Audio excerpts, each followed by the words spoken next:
How was everybody's Thanksgiving? What did you guys all do? Did you have family over? Family, and the kids all sat at the big table again, and they just love that, you know. Yeah. And I gave them the big plates, you know. They didn't have little ones, and We would always do Thanksgiving with my grandparents who lived across the field from us. And it was a big day for me when I got to sit at the adults' table instead of the kids' table. Yeah. I've always put kids at my table. Yeah. I might have a couple tables in the house, but the kids got to sit. Yeah. There was no little table, there was always three ones.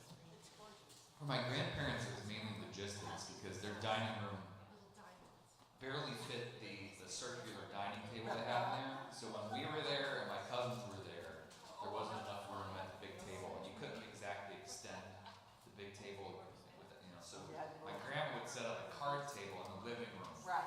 and that's where the kids got to eat. But kids was a flexible term because my cousin Lee, who I think was probably like in his early 20s, he had to sit at the kids' table with us. Oh, Sue Prosa had to sit at the kids' table with her niece and nephew. Oh, yeah? Yeah, and she did not like that. Yeah. You know, in some ways I didn't mind it. Well, especially when, you know, my older cousins got to sit there, because then I was like, it's not so much of a kid's table anymore. Yeah. My teenage cousins. Now I'm a big kid. Yeah. We had friends over for Thanksgiving. We had a vegetarian Indian Thanksgiving. If you remember that. Yeah. So my friend Chandra made, it was actually a northern Indian vegetarian Thanksgiving. So we cooked a bunch of fun stuff. And then we had Thanksgiving part 2 last night. We had pizza. we had our neighbors over, and I made pizza. Tried pizza. That's Holly said, next year let's just go get pizza. Yeah, no, we had, so it's what my neighbor Saul refers to as Persian pizza, which just means pizza with a lot of meat on it. So this is the fun thing about food, right, is that pretty much every part of the world now has a form of pizza that they tailor to their tastes or culture. And so Persian pizza has a white sauce generally with garlic and stuff in it, and then just tons and tons of meat on top. And one of the biggest meats for like pizza and sandwiches is actually a beef mortadella is kind of like a Persian thing. So learn new things, but it's delicious. And then I made, so we had Persian pizza, one pepperoni pizza that I made a red sauce for. And then we had Flammkuchen. Have you ever had Flammkuchen? It's an Alsatian, so German, Frenchish pizza. And what you would normally use would be creme fraiche. Have you ever had creme fraiche? It's kind of like a sour cream type thing. So you do creme fraiche, and then bacon, onions, and then sometimes you put cheese on top, like an Emmental or something like that. So I made one of those last night. I thought you were going to say sauerkraut. No. As far as I know, they don't put sauerkraut on their pizza, but that would be an Alsatian thing. I've seen it on TV, and they swear it's wonderful. You know, I have an open mind when it comes to pizza. Pizza's pizza. I have yet to find a really bad one. Okay, so just a reminder that we're actually going to finish this up next week because 13th and 14th is our whatchamajigga. It's our bake sale, which I forget about every year. And every year, Cheryl and Jan remind me, Jesse, by the way, you can't have adult ed on that Sunday because we're gonna have an entire fellowship hall crowded with bake sale items. So this is week 3 of Daniel. Next week will be the last week of Daniel, and then we'll wrap everything up. So today we're gonna finish up 2 through 6, and then next week we'll talk about 8 through 12. I'm not going to do a ton of recap this morning, but just kind of a reminder, and if you're joining us for the first time, this might be a little bit helpful. But so the big thing about Daniel is it's essentially split into 2 parts, 2 through 6. And you notice I'm excluding 1 and 7. 1 and 7 are kind of bookmark chapters, and then 8 through 12. 2 through 6 are stories about the Fantastic Four, not the movie, but Daniel, whose Babylonian name is Belteshazzar, and then Shadrach, Meshach, and Abednego. Right.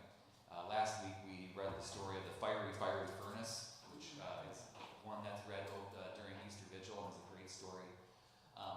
week we're going to read about some dreams that Nebuchadnezzar has, and then we'll actually round up with a story about King Darius, who may or may not have existed. Darius was supposedly a king that existed in between Nebuchadnezzar and Belshazzar, or between Belshazzar and Cyrus. We'll cross that bridge when we get there. But one of the most important things to remember about Daniel is it's a story that originates during a transition period for Israel. So it's authored, edited sometime in the 2nd century, before Common Era BC.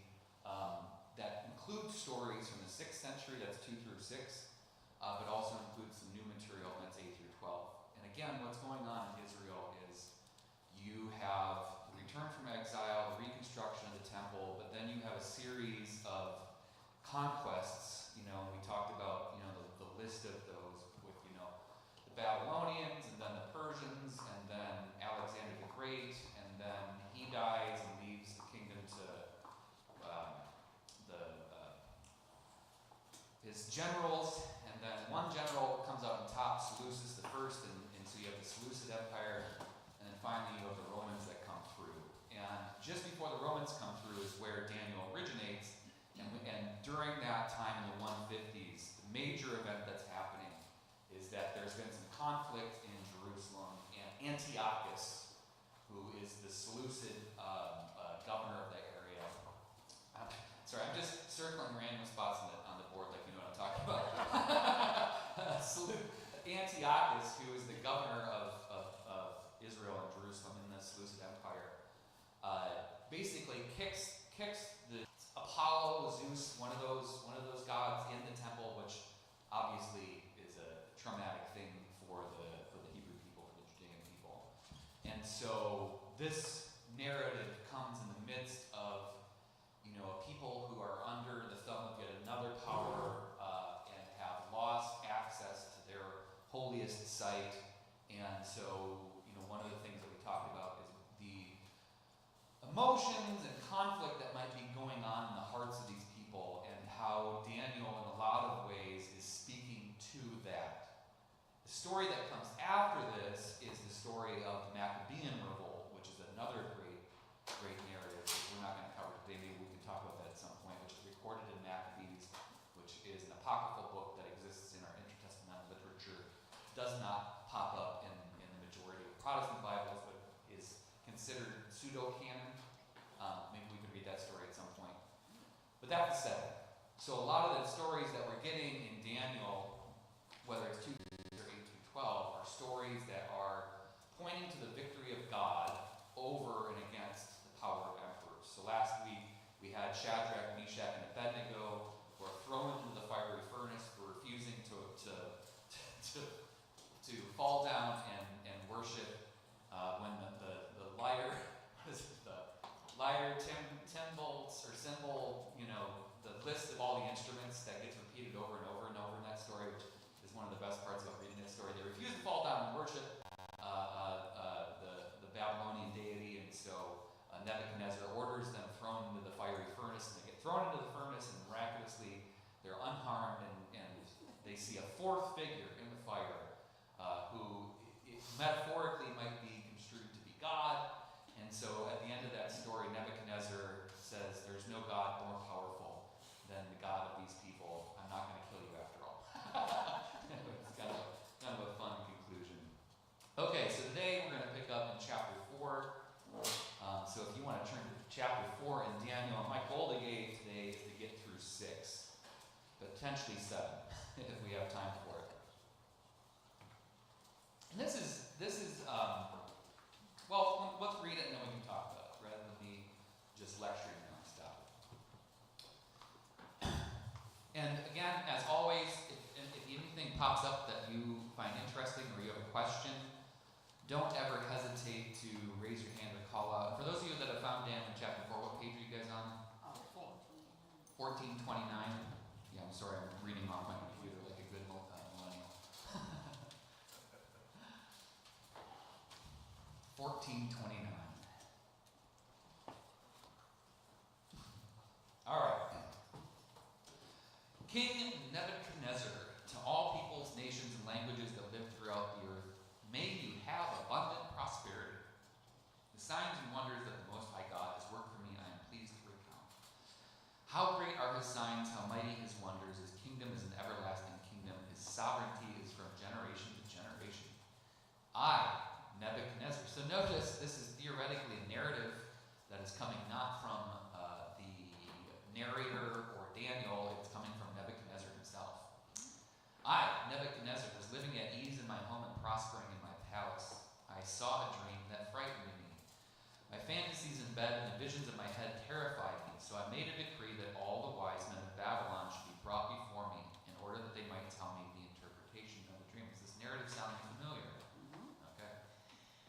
Then the magicians, the enchanters, the Chaldeans, and the diviners came in, and I told them the dream, but they could not tell me its interpretation.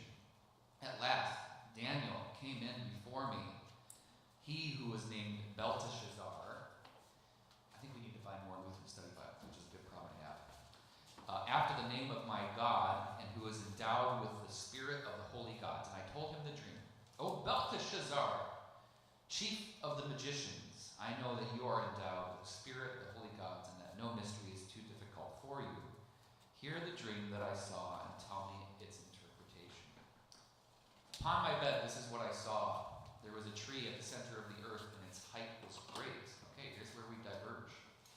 The tree grew great and strong. Its top reached to heaven, and it was visible to the ends of the whole earth. Its foliage was beautiful, its fruit abundant, and it provided food for all. The animals of the field found shade under it. The birds of the air nested in its branches, and from it all things were fed.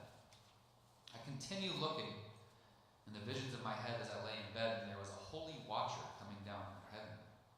He cried aloud and said, "Cut down the tree and chop off its branches, strip off its foliage and scatter its fruit.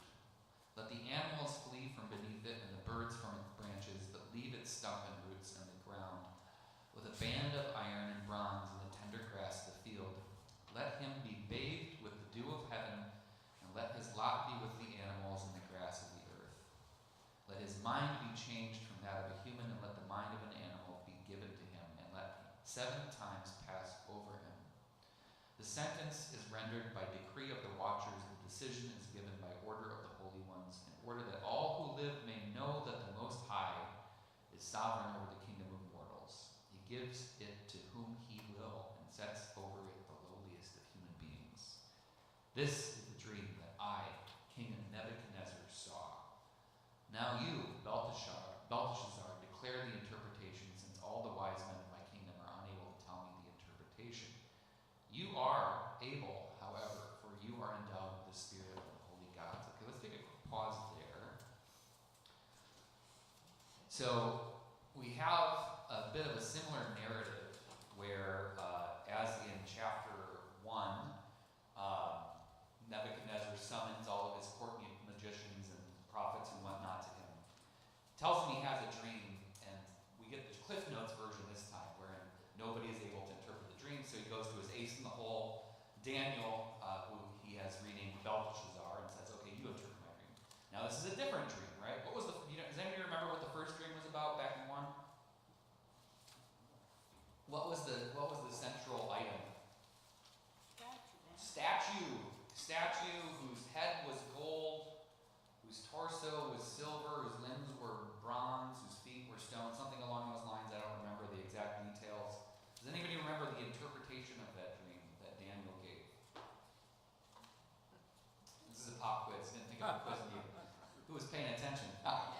Daniel essentially says this is a sign of the end of kingdoms, right? And one of the interpretations that we kind of talk about is that, again, the statue is crushed by a stone, and it's maybe interpreted as, the end of the head of gold is the Babylonians, the torso of silver is the Persians, the arms of bronze are the Greeks, the feet of iron are the Roman, whatever, however you want to interpret it.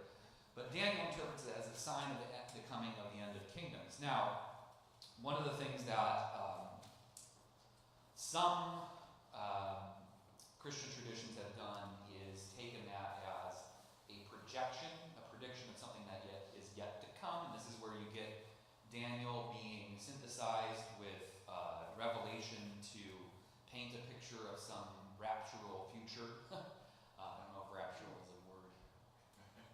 Can you use raptural as an adjective? Anyways, I just did. Catch up with me, Merriam-Webster. But it's, this is where we kind of get that dispensationalism from that tradition. It comes out of that kind of interpretation. Now, I'm biased. I think that this text, Daniel is speaking to a specific people living at a specific time. I think this is something that is being a narrative that is being given to the Judeans in the 2nd century as a sign of hope in the midst of darkness. And so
follow-up to the annunciation, or the pronunciation of the destruction of the temple, and we get Jesus now giving parables about being ready and awake, which, again, is what Advent is about.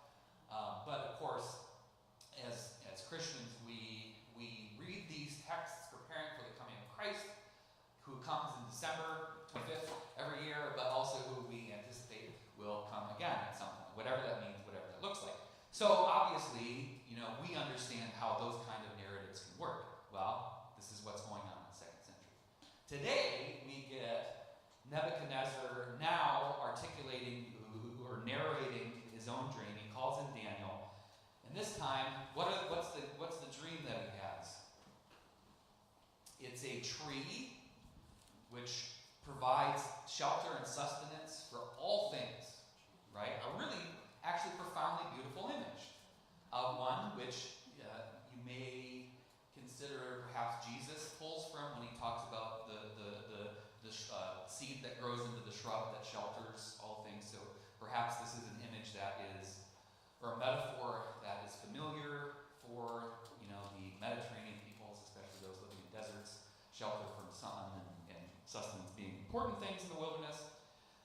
But he talks about here, he has this image of, or he has this dream of this profoundly beautiful tree that provides all these things.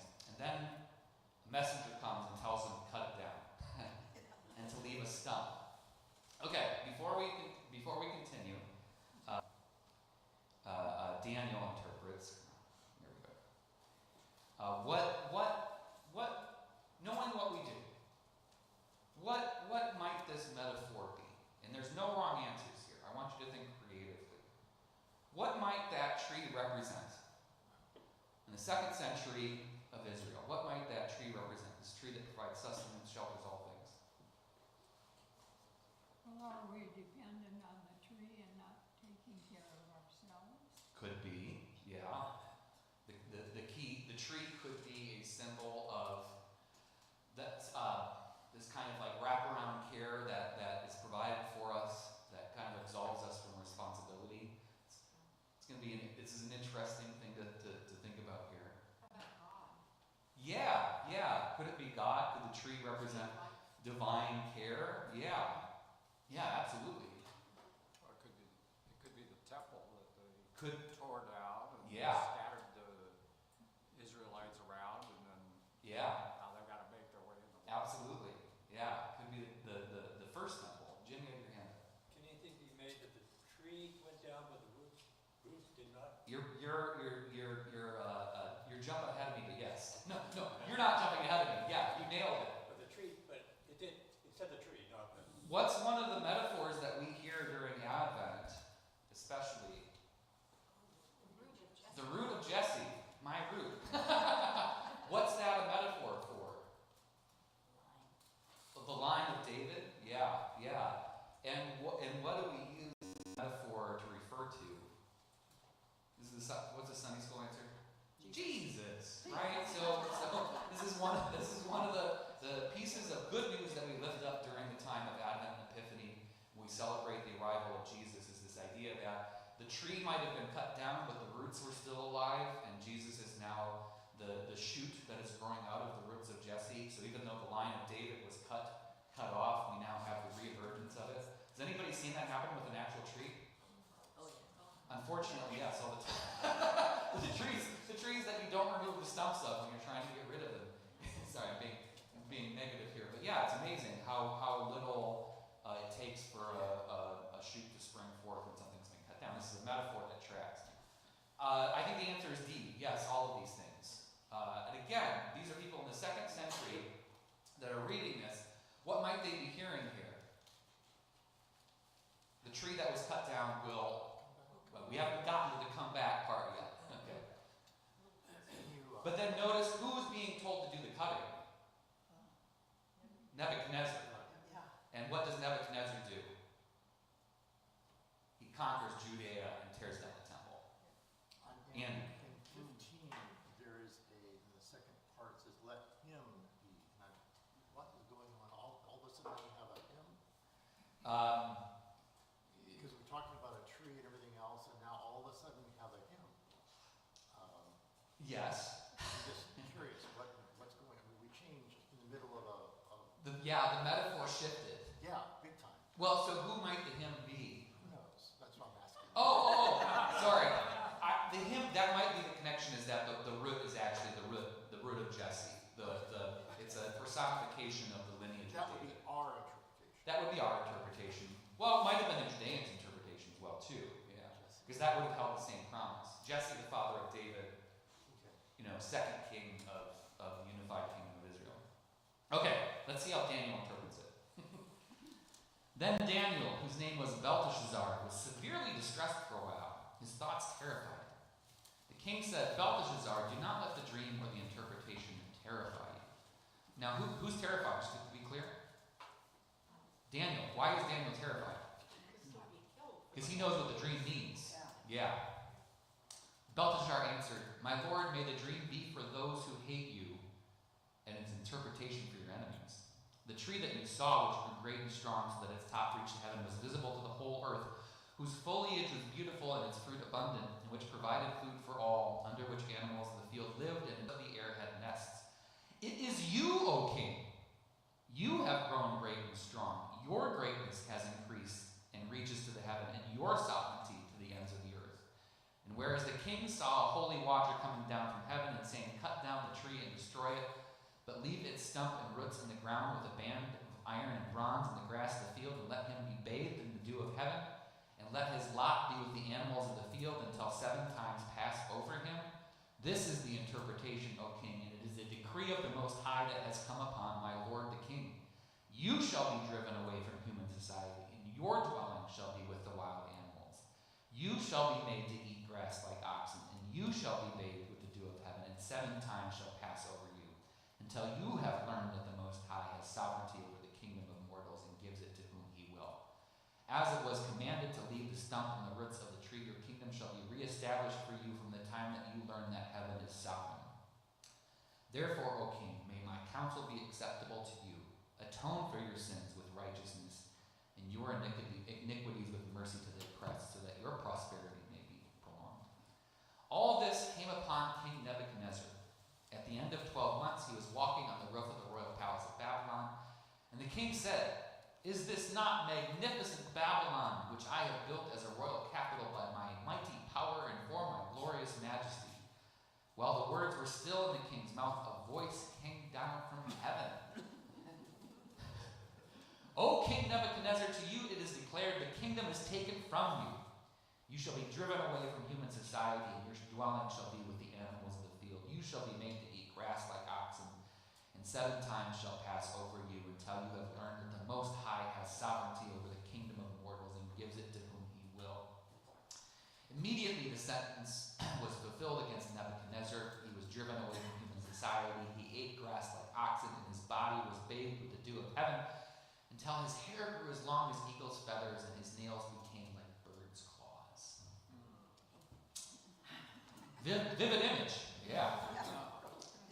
When that period was over, I, Nebuchadnezzar, lifted my eyes to heaven, and my reason returned to me. I blessed the Most High, and praised and honored who lives forever.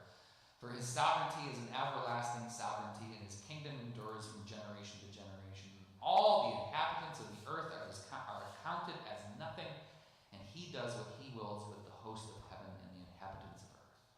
There is no one who can stay his hand or say to him, What have you done? At that time my reason returned to me, and my majesty and splendor were restored to me for the glory of my kingdom. My counselors and lords sought me out. I was reestablished over my kingdom. Still more greatness was added to me. Now, I, Nebuchadnezzar, praise and extol and honor the King of heaven, for all his works are truth, all his ways are justice. He is able to bring low those who walk in pride. Whoa, a little bit of a pivot there, wasn't there? He flipped. He flipped. Yeah. Now, spoiler, none of that probably actually happens. Nebuchadnezzar does not repent. Nebuchadnezzar never comes to worship the Most High God. Nebuchadnezzar reigns until his death, after which his kingdom, we went through the list of Babylonian emperors. He's the last kind of stable king. Then there's a series of small ones until Belshazzar, the final dude, and then Cyrus comes through. There's Belshazzar, and then there's a Marduk guy, I think, and then Cyrus comes through and conquers the whole shebang. But what do you think this story is telling to second century Judeans, what do you think? What do you think they're hearing? Because I guarantee you, they probably heard a very similar thing to what you heard in the interpretation, or in the initial giving of Nebuchadnezzar's dream. And we know this because First and Second Kings, First and Second Chronicles are dedicated to analyzing why the kingdom of Judah fell apart. Why did God do this to us? The language in here, this language of this kind of idea that God is responsible for whatever happens to human beings. Okay. Which that's another theological topic for another day. But this is the way that this text is talking about. This is the way that these people would have understood it. So they're listening to this dream that Nebuchadnezzar is giving, and they're like, yeah, Nebuchadnezzar cut down the tree of Judah, tore down the temple, conquered our kingdom, took away our people. All that's left is the stump, the stump of Jesse. Okay. They're at the end of that dream. We don't yet have the pronouncement of hope. And so maybe there's this lingering, will we come back? Will our fortunes be improved? And then Nebuchadnezzar turns to Daniel, and Nebuchadnezzar says, tell me what it means. And Daniel says, no, this is about your kingdom. This is about your kingdom. You're going to be torn down. You're going to be, wiped off the face of the earth. You're going to grovel in the dirt. It's really interesting about face. Okay? Now, does that mean that Daniel was wrong in his interpretation? No, absolutely not. Again, this is one of the great things about prophecy, in general, is that it's a word that is spoken into a context that is proclaiming a truth that needs to be heard in that context. What's really fascinating about this is one of my wonderings is if that dream exists in a different form in the 6th century. In other words, we know that these stories probably originated in the 6th century, but they were authored and edited in the 2nd century. Are they adapted to meet the modern setting? In other words, maybe that dream was initially about Nebuchadnezzar conquering Judah. It was a justification for why God gives Judah into the hands of Nebuchadnezzar, right? Because we do this weird thing where terrible things happen to us, and we want to know that there's a plan for why it happened, right? We've been in that position before. We want meaning. We want to know that somebody's in control when we obviously aren't. And so we'll articulate this idea that, well, it was God, what God had intended. But what's powerful about this is that, again, if you're reading through this as we are linearly, and this is my interpretation, but I would throw out there that the people that are reading this in the 2nd century are reading that exact interpretation. This is justifying why Judah was destroyed. But then Daniel does a pivot, and Daniel interprets the dream as like, no, this is why Babylon will fall. Now, in the 2nd century, they already know that Babylon is fallen. But again, it's coming back to that same idea of that kingdom is ended, this one will too.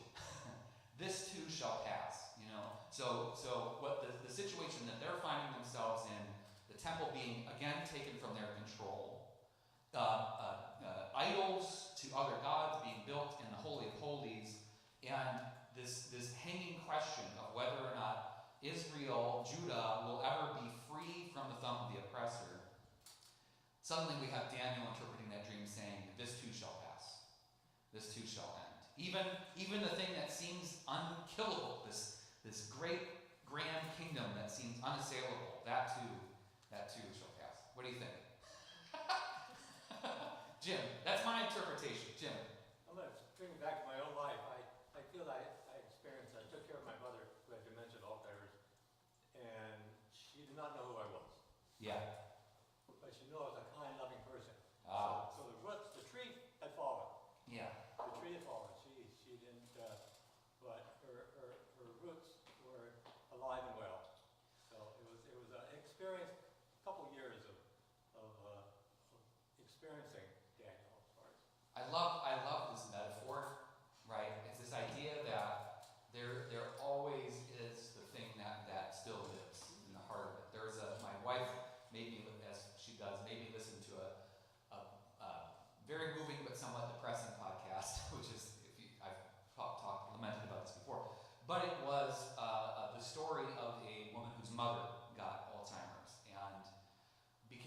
caretaker ended up having to put her in a care home towards the end. But talk about the experience of her mother not remembering her daughter's name, but still having her lay her head down in her lap, just like she did when she was a kid. That even though this wasn't processing everything, that muscle memory of this is my daughter still existed. You know, very profound. I am Jay. I'm Max. And one time I walked in the room and she was staring out the window and she turned to me and said, you know, even the rocks break down. So she didn't know the tree had fallen. I love that. Even the rocks break down. But there was never any change in the roots.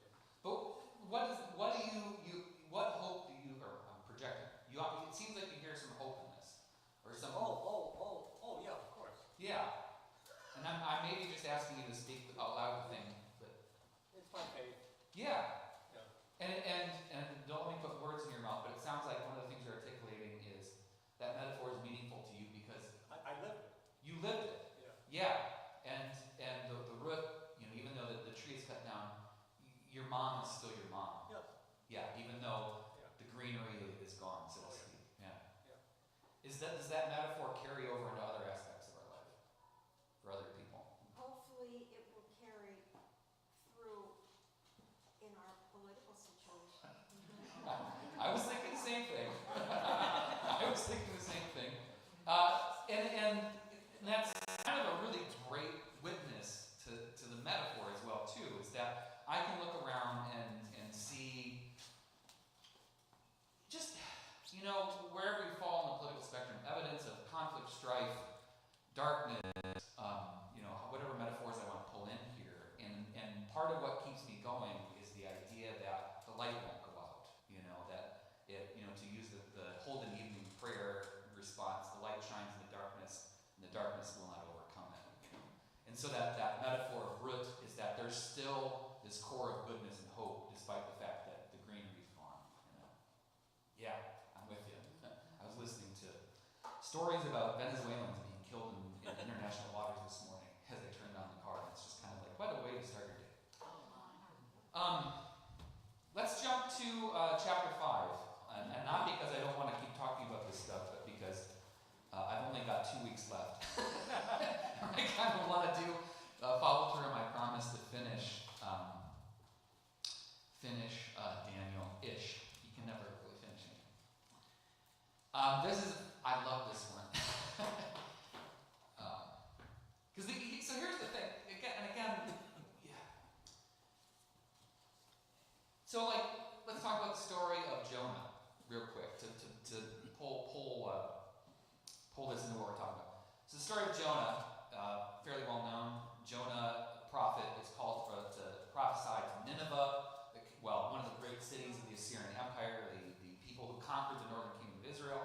Jonah instead says no thanks, runs away, gets on a boat hoping that he can sail far enough away from God that God won't ask him to go prophesy to Nineveh. Great storm comes up. Jonah realizes it's his fault. That's God pursuing him, throws himself in the water, gets swallowed by a large fish or a whale, and then is in the belly of the fish for 3 long days, and then is vomited up onto the shoreline. And Jonah says, fine, I guess I'll do it. And then apparently walks to Nineveh, does the bare minimum, right? Marches around the city once, proclaiming that if they refuse to repent, the city's going to be destroyed. And much to Jonah's chagrin, the city does repent, and then he goes and pouts.